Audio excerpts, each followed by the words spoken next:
Hello everyone, welcome back to the channel. इस video में हम बेसिकली ITR 2 फॉर्म को कवर करेंगे। कुछ ऐसी इनकम जो कि आपको भी नहीं पता है कि आपके पैन के अगेंस्ट में कहाँ पे रिपोर्ट की गई हैं, तो आप उस इनकम को कैसे देख सकते हैं और उसके आधार पे अपने ITR फॉर्म को आप सेलेक्ट करके अपनी ITR को फाइल कर सकते हैं।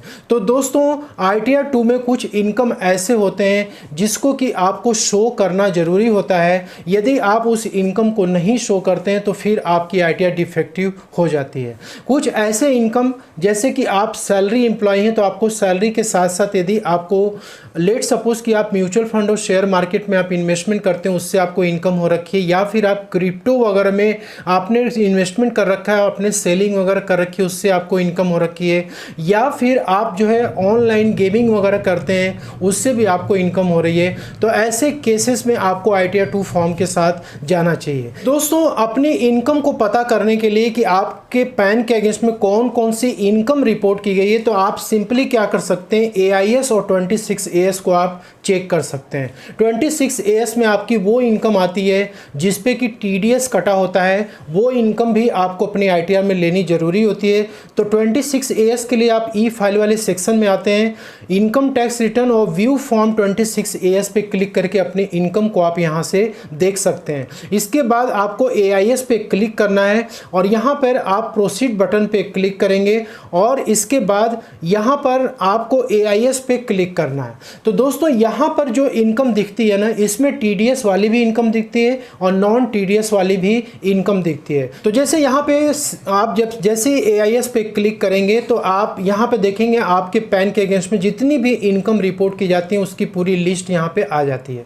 जैसे सैलरी से इनकम है, सेविंग बैंक से इंटरेस्ट है, फिक्स डिपॉजिट से इंटरेस्ट हो रखी है, या फिर आपने म्यूचुअल फंड या शेयर मार्केट को आपने सेल करा हुआ है, उससे आपको इनकम हो रखी है या लॉस हो रखा है, या फिर आपने वर्चुअल डिजिटल एसेट यानी कि क्रिप्टो वगैरह में आपने इन्वेस्टमेंट करा था, फिर उसको आपने सेल किया था, आपको प्रॉफिट या लॉस हो सकता है। ठीक है, तो ये सारी जो इनकम होती है इसको आपको ITR 2 में रिपोर्ट करना पड़ता है। तो चलिए यहाँ पर एक सिचुएशन और देख लेते हैं। जैसे मान लीजिए कि यहाँ पर इस वाले सेक्शन में यदि आप आएंगे तो यहाँ पर ऑनलाइन गेमिंग की भी इनकम दिख रही है। ठीक है, तो यदि आपने ऑनलाइन गेम्स वगैरह आप प्ले करते हैं और वहाँ से आपको इनकम होगी तो इसका भी आपको अपने ITR में इनकम शो करना पड़ता है।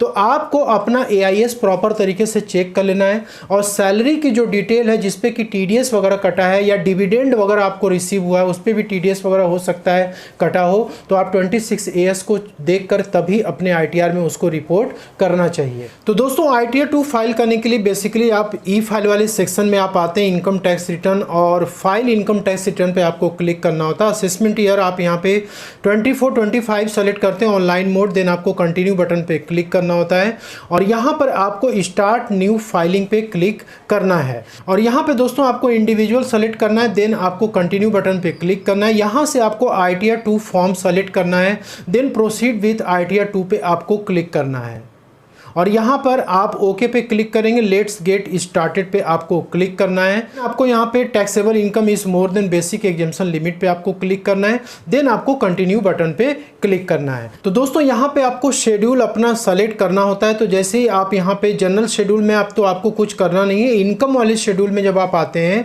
तो यहाँ पे आपको जिससे सैलरी की इनकम हो रखी है आप इसको चेक कर देंगे। यदि आपको हाउस प्रॉपर्टी वगैरह से इनकम हो रखी है तो आप इसको चेक कर सकते हैं और कैपिटल गेन के लिए आपको यहाँ पे ये दोनों बॉक्स को चेक रखना पड़ता है। इसके बाद होता है वर्चुअल डिजिटल एसेट्स, तो ये वाला सेक्शन आपको क्लिक करना है।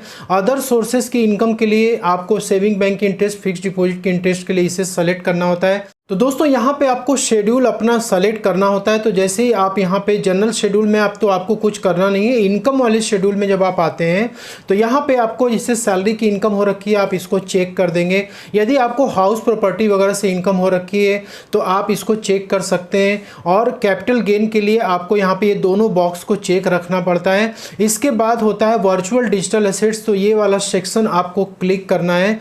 अदर सोर्सेज की इनकम के लिए आपको सेविंग बैंक की इंटरेस्ट, फिक्स फिक्स डिपॉजिट के इंटरेस्ट के लिए इसे सेलेक्ट करना होता है। इसके बाद नीचे जो आपके शेड्यूल्स होते हैं वो आपके एग्जाम मतलब कंपलसरी शेड्यूल होते हैं। अब इस सब पे आप अनचेक करेंगे तो अनचेक नहीं होगा। आपको सिंपली क्या करना है, इस पे कंटिन्यू बटन पे क्लिक कर देना है। देन आपको यहाँ पे कंटिन्यू करना है, स्किप द क्वेश्चन आपको क्लिक करना है। ठीक है, तो पहले तो जनरल इन्फॉर्मेशन में आप आएंगे और यहाँ पर आपको सेक्शन 139(1) पे रहने देना है। और यहाँ देखिए एक इंपॉर्टेंट पॉइंट आपसे पूछता है कि क्या अपनी ITR को आप न्यू टैक्स रेजिम में फाइल करना चाहते हैं, ओल्ड टैक्स रेजिम में फाइल करना चाहते हैं। तो यदि आप न्यू टैक्स रेजिम में फाइल करना चाहते हैं तो आप नो पे रहने देंगे, और यदि आप ओल्ड टैक्स रेजिम में फाइल करना चाहते हैं तो आपको यहाँ पे यस पे क्लिक रहने देना है। ठीक, ये बेसिक आपको चेंजेस कर लेने हैं और यहाँ पर आपको कंफर्म बटन पे क्लिक कर देना है। इसके बाद दोस्तों यहाँ पे शेड्यूल सैलरी की इनकम है। सैलरी की इनकम जो आपके AIS में 26 AS में है, इस पर आप क्लिक करेंगे तो आपकी जो सैलरी है यहाँ पे बाई डिफ़ॉल्ट अपडेट हो जाती है। आपको यहाँ पे कुछ भी करने की ज़रूरत नहीं होती है। जो भी आपके अलाउंसेस है, जो भी सैलरी की डिटेल्स है, सब आपके यहाँ पे आ जाता है, डिडक्शन वगैरह सब आ जाता है। आपको सिंपली यहाँ पे कंफर्म बटन पे आपको क्लिक करना है तो आपकी ये जो सैलरी होगी ये आपकी एक्सेप्ट हो जाएगी। इसके बाद अब हम आते हैं कैपिटल गेन की इनकम के ऊपर।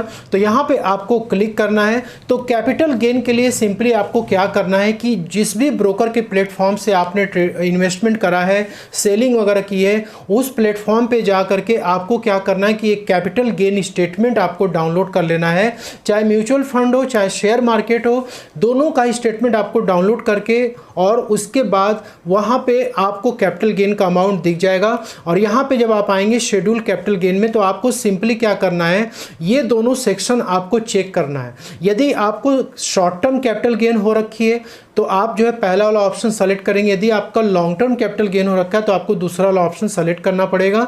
इसके बाद आपको यहाँ पे कंटिन्यू बटन पे क्लिक करना है। दोस्तों ये पहला वाला ऑप्शन आप क्लिक करेंगे और यहाँ पर आपको ऐड डिटेल्स पे जाना है। देन आपको सेक्शन 111A पे आपको क्लिक करना पड़ेगा और इसके बाद नीचे की तरफ आप आएंगे तो यहाँ पे सबसे पहले आपसे पूछ रहा है full value of consideration.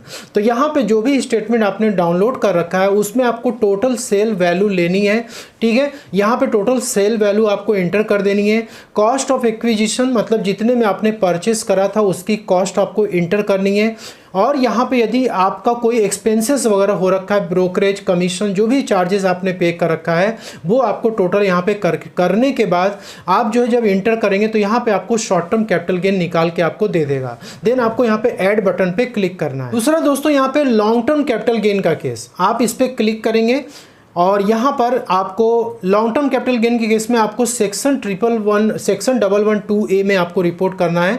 Add details पे आप क्लिक करेंगे और यहाँ पर आपको क्या करना है, व्यू शेड्यूल 112A पे आपको क्लिक करना है और यहाँ पर आपको शेयर्स और यूनिट्स एक्वायर्ड इस पर आपको क्लिक करना है। जैसे हम मान लेते हैं कि 2018 के बाद का आपका इन्वेस्टमेंट रहा है और यहाँ पे 31 जनवरी 2018 का ऑप्शन आप सेलेक्ट कर लेंगे। यदि आपका पहले का है, 2018 के पहले का इन्वेस्टमेंट है तो भी आप इसको सेलेक्ट कर सकते हैं। लेकिन यहाँ पर आपको फिर इंडिविजुअल स्क्रिप्ट वाइज मतलब कि आपका जो म्यूचुअल फंड है उसका आइजिन कोड वगैरह आपको यहाँ पे इंडिविजुअली इंटर करना पड़ेगा, उसका अमाउंट आपको यहाँ पे इंटर करना पड़ेगा।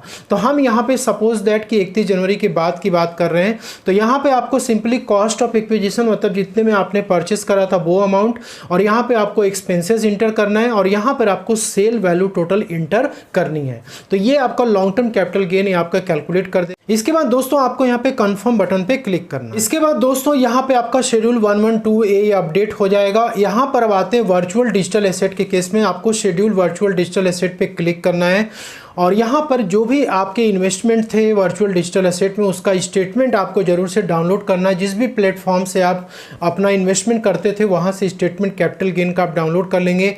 ऐड डिटेल्स पे आपको जाना है और यहाँ पे डेट ऑफ एक्विजिशन मतलब आपने उसे कब खरीदा था उसका डेट इंटर करना है। जी किस डेट को आपने ट्रांसफ़र कर रखा है उसका डेट आपको यहाँ पे इंटर करना है।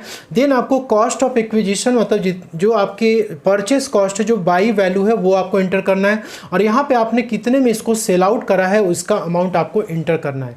तो आप 26 AS को एक बार जरूर चेक कर लें, AIS को चेक कर लें वर्चुअल डिजिटल एसेट के लिए, उसके अनुसार ही यहाँ पे डाटा आपको फिलअप करना है। देन आपको यहाँ पे ऐड डिटेल्स पे क्लिक करना है। इसके बाद यदि ऑनलाइन गेमिंग वगैरह आपने किया हुआ है तो उसको आप इनकम फ्रॉम अदर सोर्सेज वाले सेक्शन में आप आएंगे और इस पर आपको क्लिक करना है। तो यहाँ पे आपकी जो भी डिविडेंड की इनकम होगी वो आपके AIS से ऑटोमेटिक ले लेता है, इंटरेस्ट वगैरह जो आपके हैं वो AIS से ले लेता है। और यहाँ पे दोस्तों जब आप आएंगे तो income chargeable at special rate पे आपको क्लिक करना है और यहाँ पर आपको ऐड डिटेल्स पे क्लिक करना होगा और यहाँ पे आपको नेचर ऑफ इनकम अपना सेलेक्ट करना है। तो इस पर जब आप क्लिक करेंगे तो यहाँ पे देख सकते हैं विनिंग फ्रॉम लॉटरीज है, क्रॉसवर्ड पजल्स है, इसका income by way of winning from online games. तो ऑनलाइन गेम्स वगैरह की इनकम हो रखी है, तो आप यहाँ से अपने ऑप्शन को आप सेलेक्ट कर सकते हैं। इस पर सेलेक्ट करेंगे, जितना भी अमाउंट का आपने गेम वगैरह में जीता हुआ है वो अमाउंट आपको यहाँ पे एंटर करना, देन ऐड बटन पे क्लिक करना है। तो दोस्तों यहाँ पे जो स्पेशल रेट वाली इनकम है, जैसे कि आपकी जो वर्चुअल डिजिटल एसेट की इनकम है वो 30% के रेट से चार्ज की जाएगी और जो आपके ऑनलाइन गेम्स वगैरह हैं वो भी 30% के रेट से चार्ज किए जाते हैं। आपके 26 AS में जो भी ऑनलाइन गेमिंग का जो TDS कटता है उसका रेट अलग होता है। वर्चुअल डिजिटल एसेट के केस में भी TDS का रेट अलग होता है, लेकिन जब अपनी ITR में उसे आप दिखाएंगे तो 30% का रेट लग जाता है। तो आपको अपनी प्रॉपर कैलकुलेशन करनी है, उसके बाद ही अपनी ITR को इस तरीके से आप प्रिपेयर कर सकते हैं और इस तरीके से इनकम को आप रिपोर्ट कर सकते हैं। और यहाँ पे जो बाकी के जो शेड्यूल्स हैं वो आप जैसे एज इट इज़ आप फिलअप करते हैं आप उसको कर सकते हैं, ठीक है। यहाँ पे सिंपली इस वाले शेड्यूल्स में आपको कुछ भी नहीं करना है, सिंपली इसको क्लिक करके आपको कंफर्म करते ही जाना है। इसमें कोई भी चेंजेस आपको करने की ज़रूरत नहीं है। शेड्यूल 6A में जब आप आते हैं तो आपके जितने भी डिडक्शंस वगैरह हैं, जो भी आपकी 80C से 80U तक का, वो आप शेड्यूल 6A में आप क्लेम कर सकते हैं। देन आपको यहाँ पर अगेन टोटल इनकम कंप्यूट कर लेना है। टैक्स पेड, जितना भी आपने टैक्स आपका TDS और डिडक्ट हुआ है वो आपको इस शेड्यूल में दिख जाता है। इससे भी क्लिक करके आपको चेक करके कंफर्म कर लेना है। And computation of total income, इस पर क्लिक करके आपका कितना टैक्स बन रहा है या फिर आपका रिफंड बन रहा है आप इस पर क्लिक करके इसे चेक करके इसके बाद फिर आप इस ITR को अपने आप फाइल कर सकते हैं। तो आई होप कि आपको वीडियो में दी गई जानकारी आपको पसंद आई। वीडियो अच्छी लगी इसे लाइक शेयर जरूर करिएगा। मिलते हैं नेक्स्ट वीडियो में, तब तक के लिए जय हिंद जय भारत।